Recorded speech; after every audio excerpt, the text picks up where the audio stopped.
Part 2, 었어요. We use 었어요 when the last vowel of the verb stem is not a or o. For example, 먹다, meaning to eat.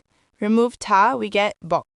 Add 었어요, 먹었어요, meaning ate. Another example, 보다, meaning to see or watch. 보 plus 았어요 becomes 보았어요, but in natural speech we shorten it to 봤어요, meaning saw or watched. Part 3. 했어요. 하다 verbs.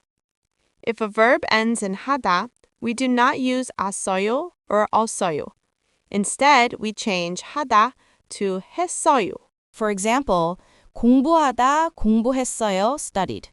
운동하다 운동했어요 exercised. 전화하다 전화했어요 called. 일하다 일했어요 worked. For more videos, follow my channel, Korean Pen.